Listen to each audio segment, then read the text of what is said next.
Assalamualaikum warahmatullahi wabarakatuh. Sebelumnya kita perkenalan dulu. Nama saya adalah Dwi Agung Sunario. Saya adalah mahasiswa Unwaha semester 8, khususnya di jurusan Teknologi Informasi di Prodi Informatika semester 8. Saya memiliki NIM 2102040981. Untuk video hari ini yang akan kita bahas adalah tentang video mengenai teori kepuasan atau konten teori yang berhubungan dengan motivasi seseorang. Tugas video ini dibuat untuk memenuhi kebutuhan dari tugas AMT yang diajukan oleh Pak Hasil. Oke, masuk ke dalam teori. Teori kepuasan itu adalah sebuah kumpulan gagasan yang menjelaskan tentang faktor-faktor yang mempengaruhi kepuasan seseorang, puas atau tidaknya seseorang terhadap suatu hal. Kepuasan sering dikaitkan dengan harapan dan juga persepsi apakah hasil yang akan diterima sesuai dengan harapan yang akan kita capai. Ini juga akan menjadi sebuah motivasi seseorang dalam mencari jati diri, dalam menentukan suatu tujuan, atau mungkin mencapai suatu hal yang ingin dicapai, benar-benar ingin dicapai. Untuk selanjutnya, teori yang akan kita bahas itu ada 5. Dalam video ini, yang pertama adalah teori hierarki kebutuhan Maslow Hierarchy of Needs Theory. Yang nomor 2 adalah teori X dan Y teori. Yang ketiga adalah teori IRG. Yang keempat adalah teori kebutuhan McClellan. Dan yang terakhir adalah teori motivasi dan Higgins. Untuk yang pertama, teori hierarki kebutuhan Maslow ditemukan oleh Abraham Maslow pada tahun 1943, yang beliau berkeyakinan bahwa teori Maslow itu suatu hal yang diawali dengan kebutuhan dasar.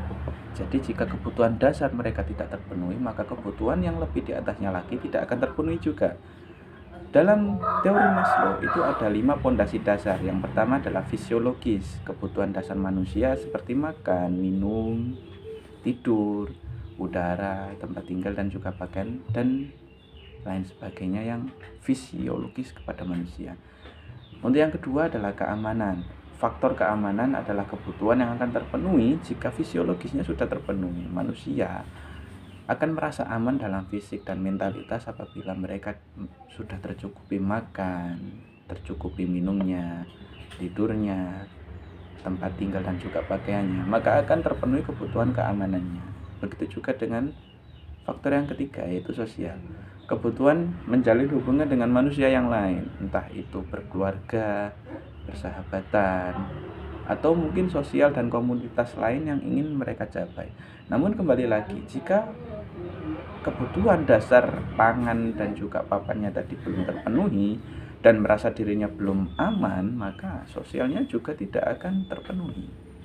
Untuk yang keempat adalah penghargaan, kebutuhan pengakuan dari orang lain dan juga mengakui orang lain, seperti harga diri, kepercayaan diri, prestasi, dan juga penghargaan-penghargaan lain dari orang lain. Jadi dari yang keempat ini adalah sebuah motivasi untuk mencapai sebuah penghargaan dari orang lain untuk diri kita sendiri, dan itu akan tercapai daripada yang ketiga ini sudah terpenuhi. Kalau belum terpenuhi maka tidak akan tercapai. Yang kelima, yang terakhir adalah aktualisasi diri atau kebutuhan untuk pencapaian diri. Yang tadi dihargai dengan orang lain, yang sekarang adalah pencapaian diri atau seperti tujuan hidup. Apa saja di dalamnya ya seperti kreativitas, kredibilitas, inovasi, pertumbuhan diri dan juga cita-cita yang lain dan sebagainya. Dari penjelasan ini tadi, Abraham Maslow itu percaya bahwa manusia tidak akan terfokus atau berfokus pada kebutuhan yang lebih tinggi selama kebutuhan dasarnya belum terpenuhi. Jadi kebutuhan dasar seperti sandang, pangan, dan papan itu tadi harus terpenuhi, baru yang terakhir aktualisasi diri mereka akan tercapai. Tidak mungkin aktualisasi dulu kemudian baru ke kebutuhan fisiologisnya. Itu tidak logis menurut Maslow. Oke. Itu teori yang pertama. Teori yang kedua adalah teori X dan Y yang ditemukan oleh Douglas McGregor pada tahun 1960.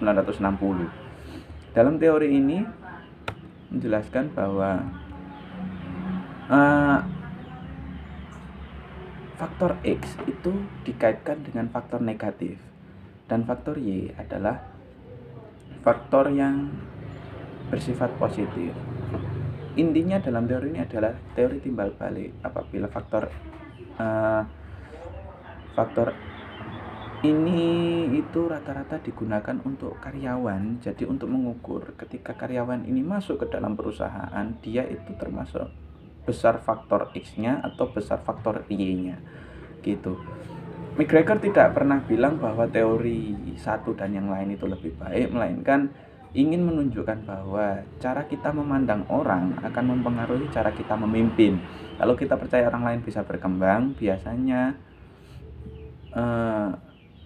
perkembangan seseorang itu dari sudut pandang kita gitu.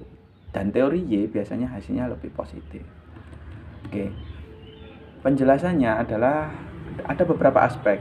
Untuk aspek pandangan terhadap kerja, untuk faktor X-nya jika itu negatif, maka kerja itu mereka anggap seperti beban. Jadi mereka memiliki beban dalam bekerja. Kalau faktor Y-nya itu positif, kerja itu dia berpikir bahwa kerja itu alami dan memang kebutuhan. Karena itu kebutuhan, maka ia merasa enjoy, menyenangkan.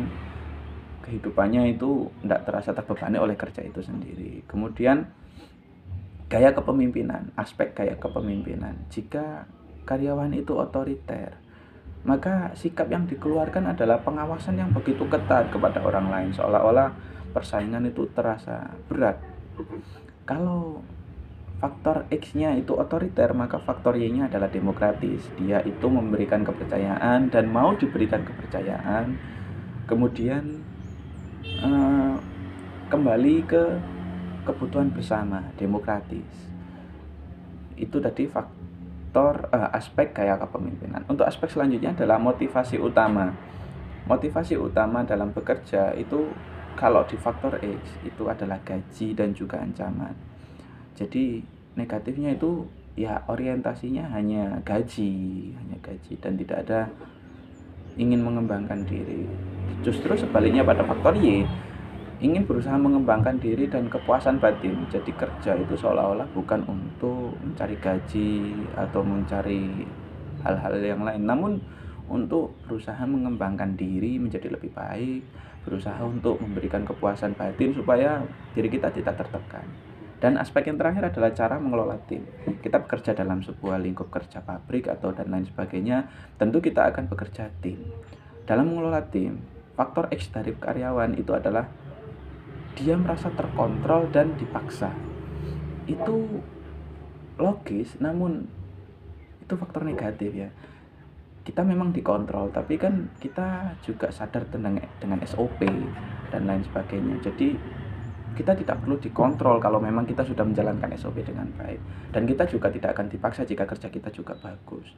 Makanya dijelaskan dalam faktor Y bahwa karyawan itu butuh dorongan, dukungan, dan juga partisipasinya.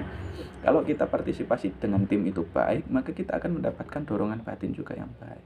Kalau kita mendapatkan masalah, semisal kalau kita partisipasi dengan tim itu baik, maka pasti akan ada dukungan juga dari tim.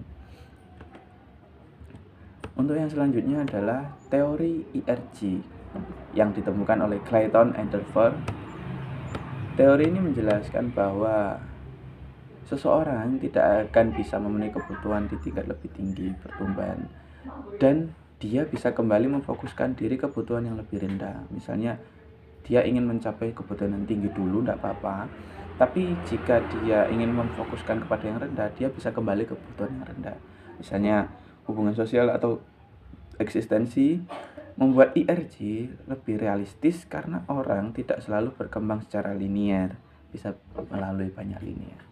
Contoh, seorang karyawan ingin promosi pertumbuhan, tapi terus gagal, akibatnya dia mundur dan mencari kenyamanan lewat hubungan sosial dan rekan-rekannya. Jadi, semisal dia tidak bisa maju dalam salah satu aspek, dia akan berusaha mencari untuk aspek yang lain.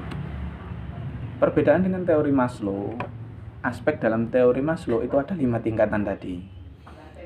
Ada fisiologis, keamanan, sosial, penghargaan, sama yang terakhir adalah pencapaian. Sedangkan dalam teori IRG itu ada 3 tingkatan. Yang pertama adalah eksistensi, yang kedua sosial, dan juga pertumbuhan. Dalam urutan kebutuhan kalau teori Maslow itu harus dari dasar dulu.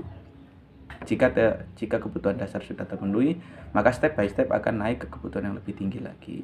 Namun untuk teori IRG itu tidak harus berurutan. Jadi mereka fleksibel karena 3 ini bersangkutan, tidak dari bawah ke atas, namun strata standar.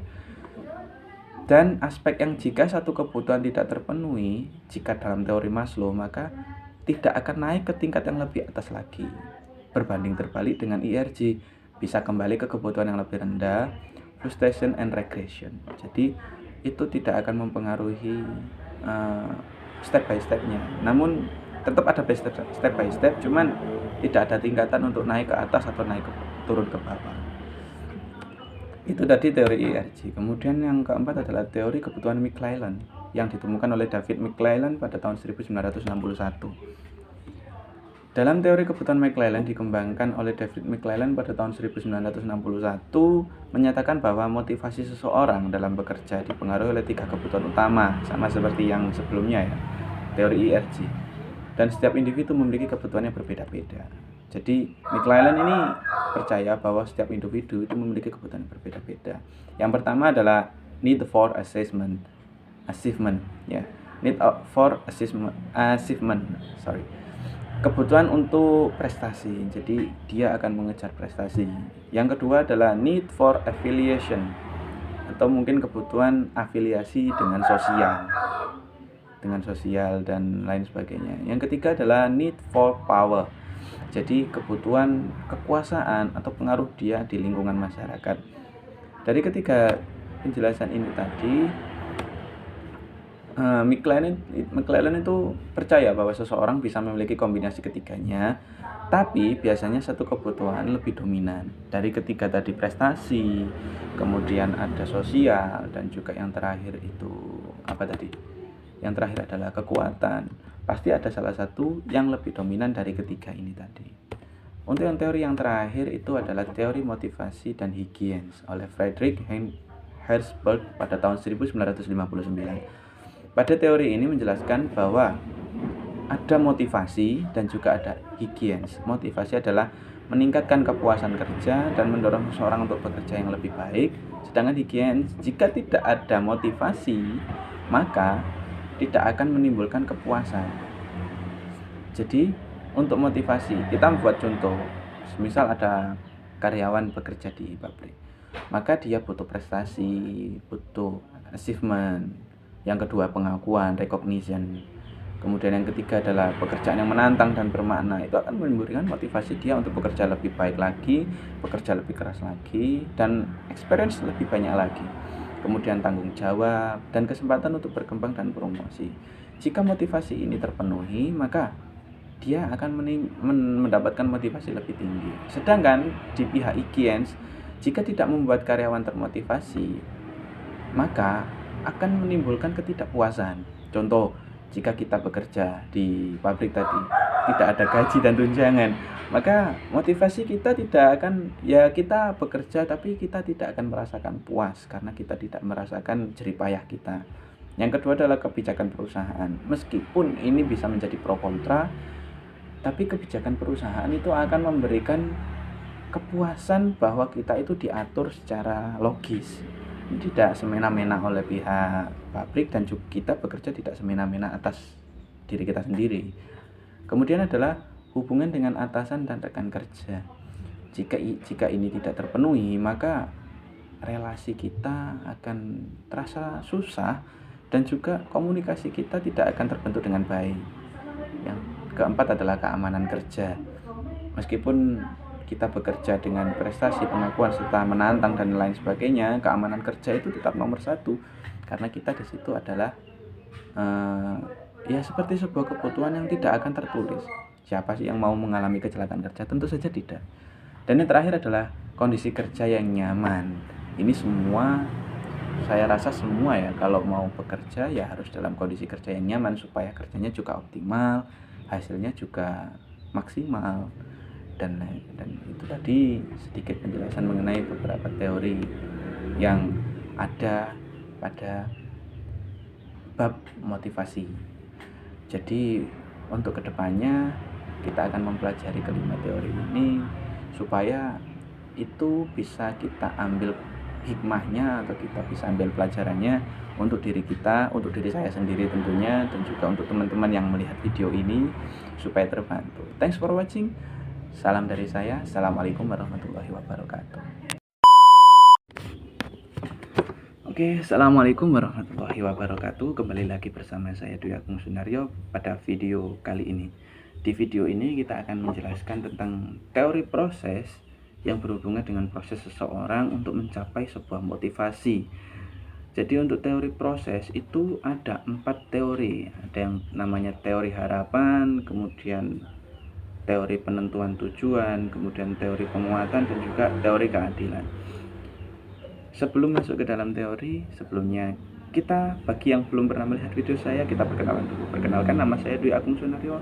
Saya adalah mahasiswa UNWH pada semester 8, khususnya pada Fakultas Teknologi Informasi di Prodi Informatika semester 8. Saya memiliki NIM 2102040987. Oke, kita masuk ke dalam teori. Untuk teori yang akan kita pelajari adalah teori proses tentang seseorang untuk mencapai motivasi. Dalam teori proses itu ada 4 pembagian teorinya. Ada 4 pembagian teori. Untuk teori yang pertama adalah teori harapan atau expectancy and theory. Jadi teori ini digagas oleh Viktor Fromm, yang inti gagasannya itu menjelaskan bahwa seseorang itu motivasinya tergantung pada harapan dan usaha, dengan usaha dan juga kerja keras mereka. Jadi pada intinya teori ini itu, jika kita memiliki harapan, maka kita akan memiliki motivasi yang baik. Jikalau kita tidak memiliki harapan, ya tentu saja kita tidak akan ada motivasi, entah motivasi kerja, entah motivasi untuk melanjutkan bidangnya. Itu tadi. Ada 3 komponen utama dalam teori harapan, yaitu ekspektasi, harapan, keyakinan bahwa usaha yang dilakukan akan menghasilkan kinerja yang baik. Dalam bahasa Indonesianya sering kita mendengarkan pepatah bahwa usaha tidak akan mengkhianati hasil.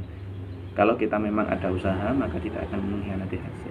Yang kedua adalah instrumentali atau keterkaitan, bahwa kalau kita bekerja dengan baik, maka keyakinan kita akan menghasilkan imbalan yang baik juga. Hal ini yang tentu akan kita tanamkan pada teori harapan supaya keterkaitan tersebut harus kita jalankan sesuai dengan ritmenya. Yang ketiga adalah valensi. Seberapa besar individu menghargai atau menginginkan imbalan tersebut, maka semakin besar juga motivasinya untuk melakukan kerja atau harapan itu tadi. Dalam rumus motivasi itu adalah motivasi, ekspektasi dikalikan instrumental, dan dikalikan valensi. Dari 3 komponen ini tadi kita kalikan ketiganya supaya kita mendapatkan hasil yang maksimal dari harapan itu tadi. Oke. Teori yang kedua adalah teori penentuan tujuan. Dalam hidup saja kita juga harus memiliki tujuan atau goal. Dalam teori penentuan tujuan atau goal setting teori ini, kita dituntut untuk memiliki tujuan hidup, kita dituntut untuk menentukan tujuan yang akan kita capai supaya kita memiliki motivasi kerja yang baik. Kalau kita tidak memiliki tujuan, maka kita tidak akan memiliki motivasi untuk mencapai tujuan tersebut. Teori ini digagas oleh Edwin Locke, yang inti gagasannya adalah orang akan termotivasi jika tujuan dan arahnya itu spesifik dan juga menantang. Tidak hanya tujuan yang itu saja, tapi harus menantang supaya kita termotivasi. Tujuannya adalah supaya kita meningkatkan fokus, menambah usaha dan ketekunan dalam bekerja kita. Prinsip utama dalam mencapai tujuan ini itu adalah, yang pertama, tujuan harus spesifik dan menantang. Tetapi ya logis. Kalau semisal kita spesifik, menantang, tapi tujuannya tidak logis, maka tidak akan tercapai meskipun motivasi kita tinggi. Yang kedua adalah umpan balik, feedback. Ya, pentingnya kalau kita melakukan penentuan tujuan, alangkah baiknya kita ada step by step atau mungkin langkah setiap langkah itu kita ketahui progresnya. Kalau semisal kita mau mengerjakan skripsi misal, kita harus ada umpan balik feedbacknya juga. Kita tahu progresnya, kemarin saya bab 1 kurang ini ya, saya bab 2 kurang ini. Jadi kita harus ada progresnya. Yang ketiga adalah komitmen. Ini yang paling penting dari motivasi ya, semua harus berkomitmen. Komitmen terhadap tujuan yang diperkuat dengan motivasi. Karena tujuan kita jelas dan motivasi kita juga kuat, maka komitmen kita harus ditekunkan lagi. Jangan kasih kendor kepada komitmen. Karena komitmen itu yang akan menuntun kita pada motivasi yang tidak akan pernah reda. Yang terakhir adalah partisipasi dalam menetapkan tujuan supaya kita bisa meningkatkan komitmen. Dari empat-empatnya ini kita harus step by step ya. Dari yang pertama harus memiliki tujuan dulu, kemudian ada tabel progres, ketika komitmen, dan yang terakhir adalah action atau partisipasi. Oke, itu untuk teori penentuan tujuan. Teori yang ketiga adalah teori penguatan atau reinforcement theory.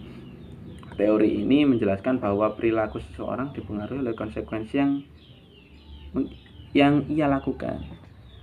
Jika konsekuensi positif, maka akan memberikan hal yang positif juga kepada seseorang. Maka kemungkinan besar maka kayak perilaku itu akan terulang kembali karena dia positif. Ya, penggagas dari teori penguatan ini adalah B.F. Skinner. Jenis-jenis penguatan ini adalah penguatan yang berupa positif, memberikan hadiah, penghargaan, dan setelah mungkin dia telah melakukan penghargaan baik, ini juga akan memberikan motivasi. Jadi timbal baliknya itu, kalau penguatan secara positif ketika kita bekerja, gajinya tinggi, itu penguatan secara positif. Yang kedua adalah penguatan negatif, menghilangkan kondisi yang tidak menyenangkan setelah perilaku baik. Nah, ini itu seperti sebalikannya, menghilangkan kondisi yang tidak menyenangkan setelah perilaku baik. Jadi ketika kita sudah mendapatkan hadiah, kita jangan jumawa, kita jangan terlalu besar hati, semisal terlalu menggebu-gebu untuk mendapatkan itu, hindari, karena supaya bisa terus termotivasi dan terus memiliki pencapaian yang baik. Yang ketiga adalah hukuman. Kalau kita secara positifnya sudah bagus, negatifnya itu kita menghilangkan itu, maka yang ketiga ini adalah aturan yang membatasi supaya kita tidak terkena hukuman. Jadi hukuman ini adalah konsekuensi negatif yang akan kita dapat ketika kita tidak termotivasi lagi, supaya kita kembali termotivasi lagi. Yang terakhir adalah penghilangan, exiting, atau mengabaikan terhadap perilaku yang tidak diinginkan, dihilangkan. Sesuatu yang tidak baik itu dihilangkan, seperti sombong atau mungkin aku kok tidak bisa seperti ini ya, itu dihilangkan, karena kita perlu suatu yang besar untuk mencapai suatu yang besar juga. Untuk yang terakhir adalah teori keadilan, equality theory, yang digagas oleh John Stack Adams. Dari gagasan ini, teori ini menjelaskan bahwa motivasi itu dipengaruhi oleh rasa keadilan dan hubungan sosial atau kerja individu akan membandingkan setiap rasio antar individu, antara usaha dan hasil dan lain sebagainya. Kalau kita inputnya kerjanya maksimal, dia maunya gaji yang maksimal juga. Ini teori keadilan. Jadi teori timbal balik lah, kalau boleh dijelaskan secara rinci, itu teori timbal balik. Kita melakukan kerja, maka kita dapat gaji, tunjangan, dan lain-lain. Jika seseorang tidak mendapatkan keadilan atau semisal tidak terpenuhi teori ini, maka usahanya akan berkurang, motivasinya akan turun, dia juga akan bosen. Kemudian yang terakhir adalah membandingkan antara diri kita atau mungkin dirinya dengan diri orang lain, karena dia merasa diperlakukan dengan tidak adil. Hal ini akan mengakibatkan motivasi itu turun. Kalau semisal kita buat contoh di lingkungan kerja, jadi guru semisal, saya ngajar di sebuah yayasan. Kalau kita mengajar di sebuah yayasan, maka otomatis motivasi kita kerja, kita adil dong dengan orang lain. Orang lain diperlakukan A, kita juga melakukan A. Orang lain melakukan B, kita juga harus diperlakukan seperti B. Jangan sampai dibeda-bedakan. Kalau kita dibedakan, yang sana diberikan perlakuan A, yang sini diberikan perlakuan B, maka usahanya tentu akan menurun. Motivasi kita kerja di lingkungan yayasan itu juga akan semakin menurun. Salah-salah kalau kita memang sudah sangat-sangat jenuh di situ, kita akan meninggalkan yayasan itu. Tidak ada sangkut pautnya lagi dan akan membandingkan, saya aja kerjanya gini, dia kerjanya gitu. Kenapa saya dibedakan? Kita kerjanya sama-sama profesional. Kenapa kita dibedakan? Nah, ini tadi teori keadilan supaya kita mendapatkan motivasi yang sama dengan orang lain. Oke, itu tadi sedikit penggambaran tentang teori proses, teman-teman. Jadi keep your enjoy dengan my video. Jangan lupa berproses, karena proses tidak akan mengkhianati hasil. Sekian video dari kami, bukan dari kami. Sekian video dari saya. Ada kurang lebihnya mohon maaf. Saya akhiri. Assalamualaikum warahmatullahi wabarakatuh. See you, goodbye.